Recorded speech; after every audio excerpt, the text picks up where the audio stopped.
Hey friends, we're glad you tuned in to this episode of Beards and Bitcoins, a crypto podcast for the man's man, and all you beard-loving ladies. In this vast kingdom of nerdy incels, two men stand out as different from the crowd. BitBoy and J-Chains were both voted least nerdy in high school, and most likely to have a better than mediocre podcast. Join them each week as they discuss all the hottest topics in cryptocurrency, as well as the fan favorite segment, Manspreading. So make sure to hit subscribe and turn on those downloads. Here are the dudes, Ben and Justin. Hey everybody, welcome back to Beards and Bitcoins, crypto podcast for the man's man and the ladies who love them. Joined as always by my co-host Jay Chains. We took a week off last week. I was in Vegas. We're going to talk about that later, but tell them what's on tap for the show today, Jay. Absolutely, man. Hey, it is good to see you.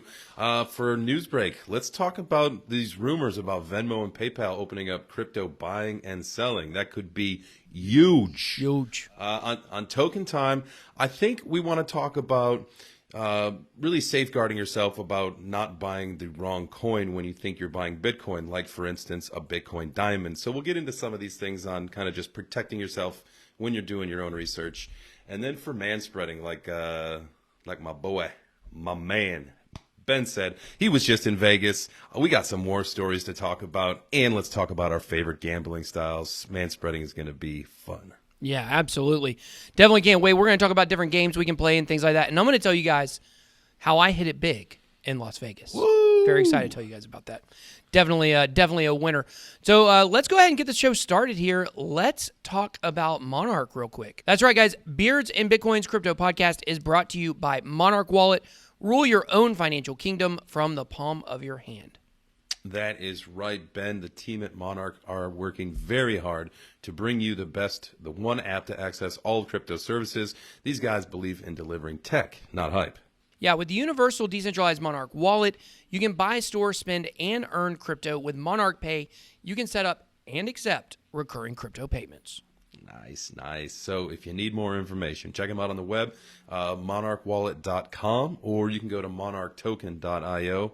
Read all about it. DYOR, baby. Yeah, that's right. Now, we're going to get into news break here, and very excited. We got a new sponsor for the news break segment, so we're going to tell you about that here in just a second. News break. That's right, guys. For news break today, we got a new segment sponsor for news break. It is bestchange.com.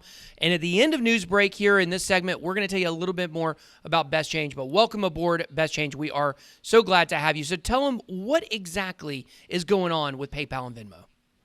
All right, so rumors are swirling, and they actually sound pretty legit, that they're going to start, you can start buy and sell crypto through their platforms. That's PayPal and Venmo. Now, they said that they would probably host a few coins.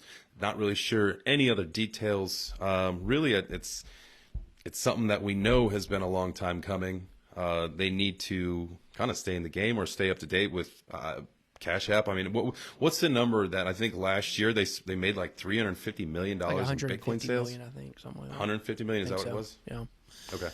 And interesting you bring this up because this was actually a direct tie-in with the CoinDesk and Cointelegraph articles that came out about this, which is that PayPal is feeling the pressure from Square. You know, Square is the company behind Cash App. Jack Dorsey, CEO of Twitter, founder of Twitter, CEO of Square, and they are feeling the pressure because they are really making waves in the crypto space. Now, here's where it gets interesting, is that, Jack Dorsey's a Bitcoin maximalist, and so Cash App is only going to have Bitcoin, and now you got PayPal coming out saying that they're going to have both. And if you didn't know, Venmo, while a lot of people think it's like, a more free alternative to PayPal, it's owned by PayPal. They bought it a few years ago, so, it's basically the same company. But this is huge. And do you know when they're talking about rolling this out? Like real soon. Yeah, I think they were talking within like the next 3 months. So This has obviously been in development. So, if this is something they're going to do, and I'd like to see it, obviously Ethereum, the Litecoin folks would love to see them, be able to do that on those, because that's, I think, probably the better payment token between that and Ethereum. So, we'll see what they load up in there. But, it's huge. I mean, I think, so the 350 million number that I was throwing out, I believe that is the user base of Venmo. That's why it's a huge thing, is because you immediately have 350 more people that have access to buying cryptocurrency. PayPal and Venmo. Together, correct. Yeah.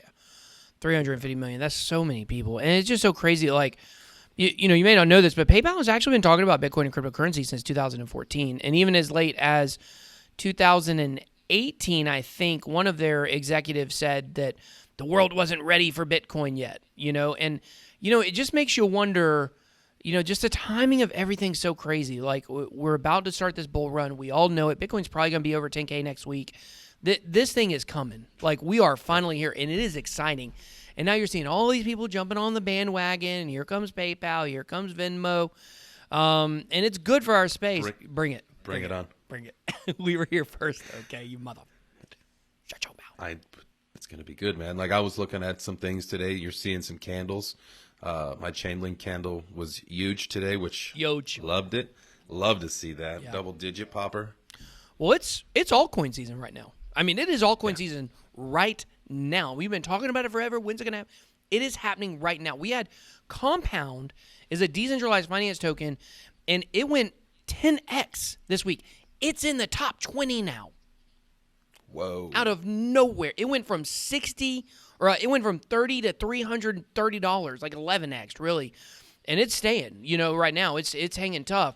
And so it's not a pump and a dumper? No. I mean, we saw Kyber do like a 800%, or maybe it was a 10,000%, something like, or 1,000%. Then what is the other one? Theta token did like a 900%. Like Theta and and then T-Fuel like went off too. Yeah, the Theta Fuel. Yeah. So there's a lot of stuff popping off right now, and I think Venmo and PayPal are definitely trying to take advantage of that, or maybe really PayPal. A lot of their co-founders, Elon Musk, Peter Thiel, all these guys are bullish on crypto, so definitely gonna be cool. But let's take this moment to thank our sponsor, bestchange.com. That's right, guys. Bestchange.com is a directory of selected, trusted, and reliable exchanges. Their website shows you where to buy, sell, and exchange dozens of popular cryptocurrencies or purchase them with debit or credit cards. Nice. And I do the Monitor is one of the programs and protocols that they have. It's really easy to use. You need no special knowledge or skills, and it's really got an intuitive interface, and exchanging is as easy as eating some pie. Oh, eating some pie. I thought you were going to say baking a pie. I can't bake a pie. I can't. But with over bake a pie. 2.4 million users per month, and a ton of great reviews left by real customers, they help you choose an exchanger for your crypto. Visit bestchange.com today for more information. And thank you, Best Change, for sponsoring Newsbreak segment. Thank you. All right, well, let's jump into token time. Token time.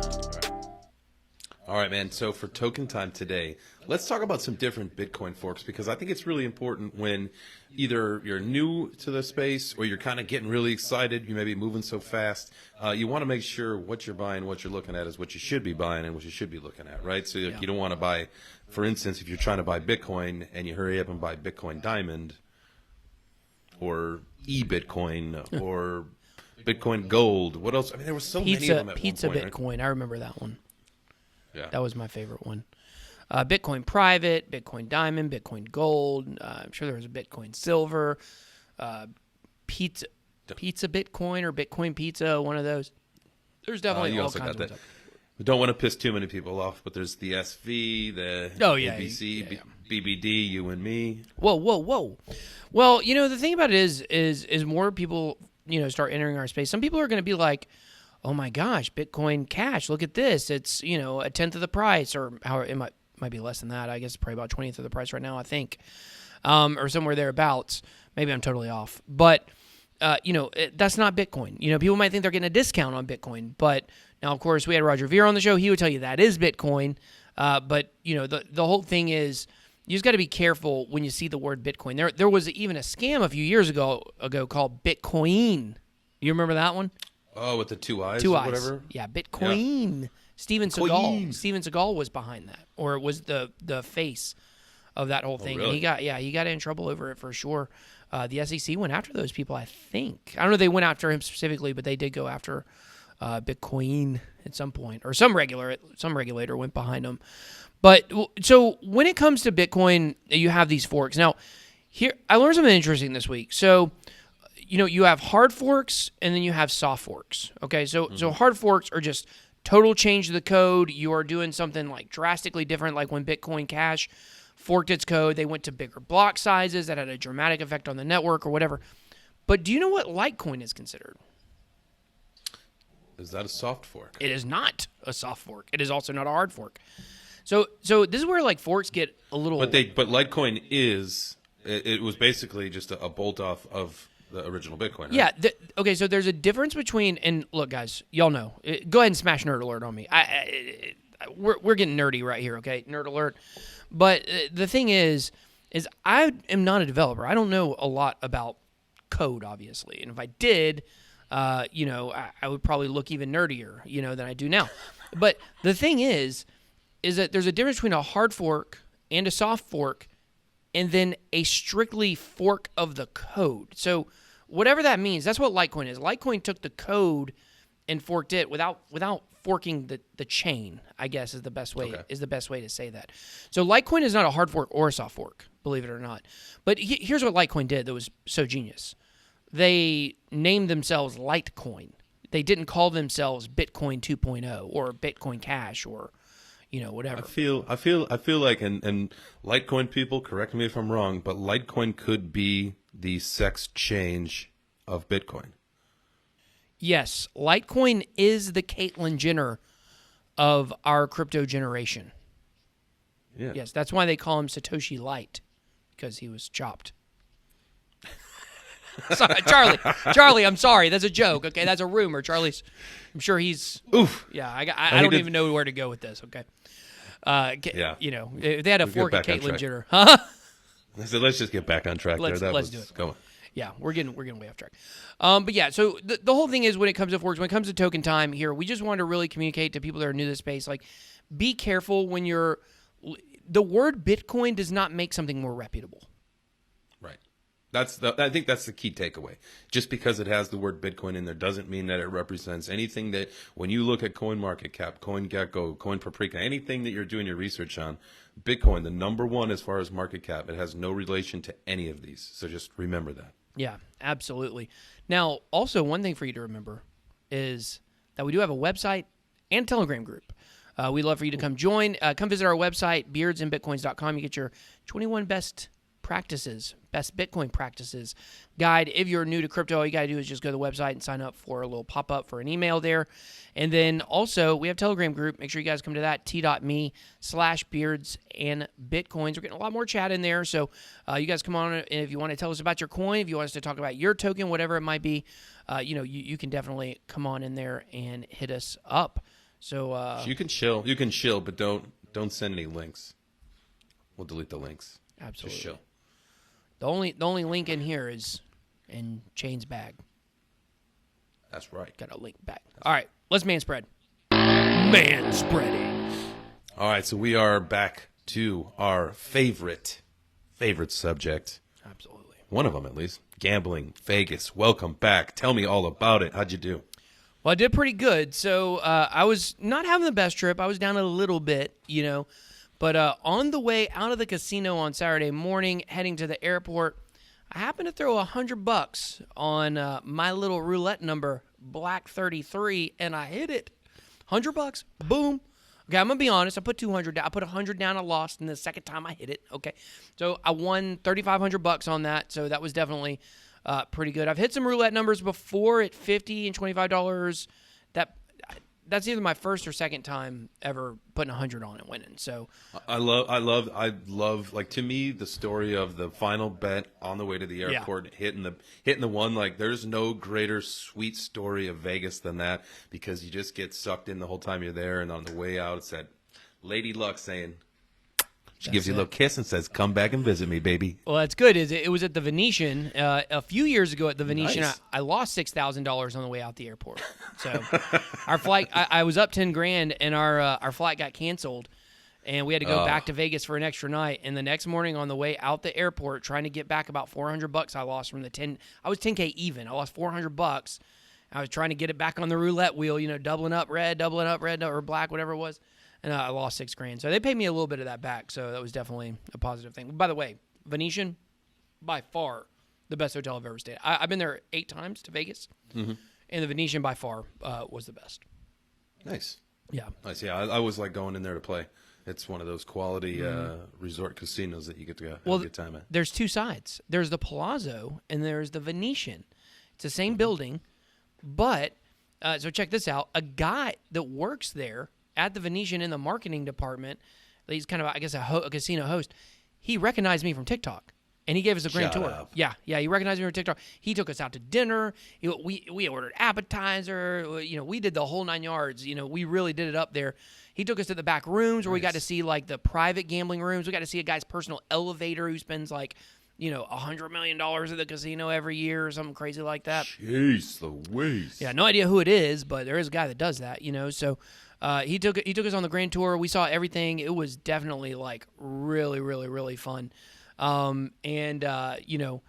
dude. That sounds like it was cool. Yeah, it was phenomenal. It was the first time I've ever been given celebrity treatment at somewhere that's not a crypto conference.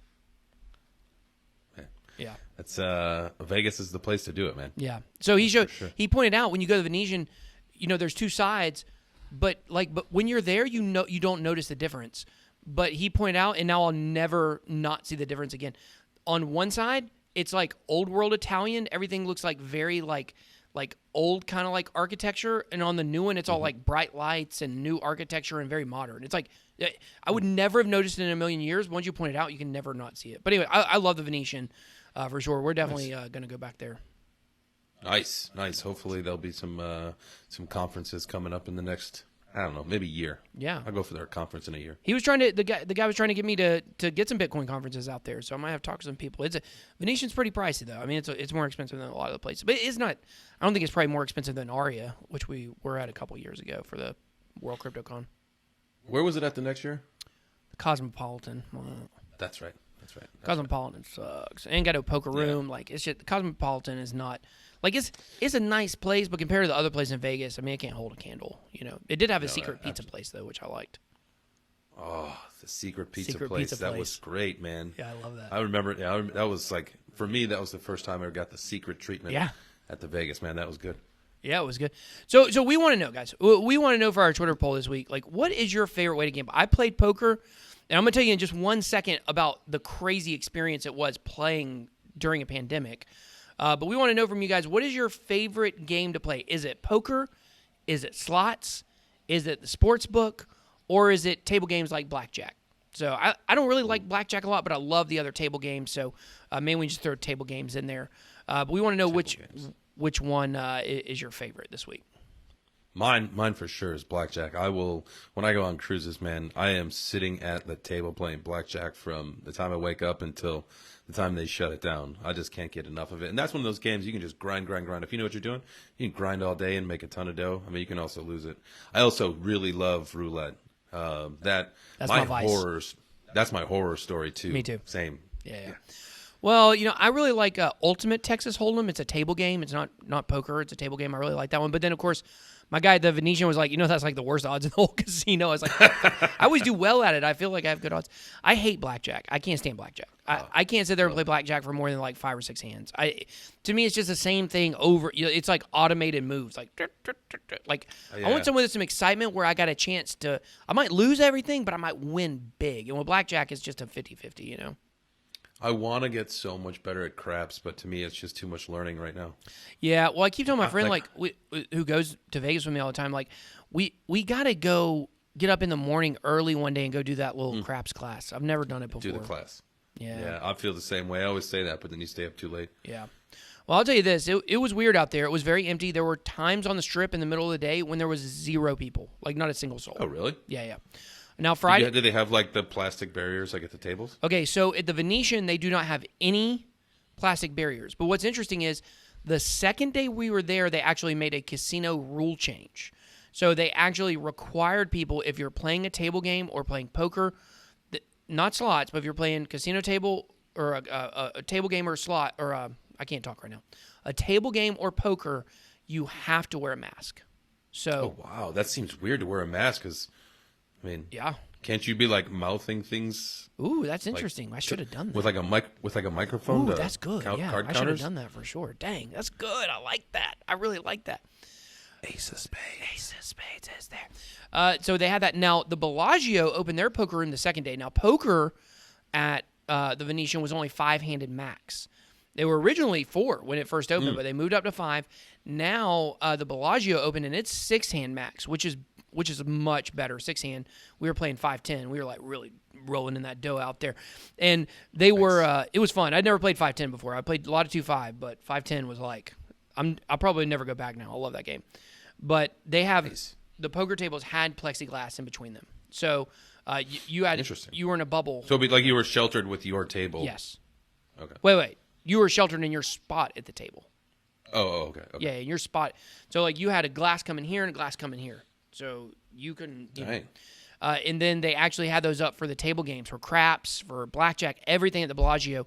But at the Bellagio, you didn't have to wear a mask, so it was kind of trade-off. Like, either way, you can hardly hear anybody, with those masks on. So I wore a mask most of the time I was out there.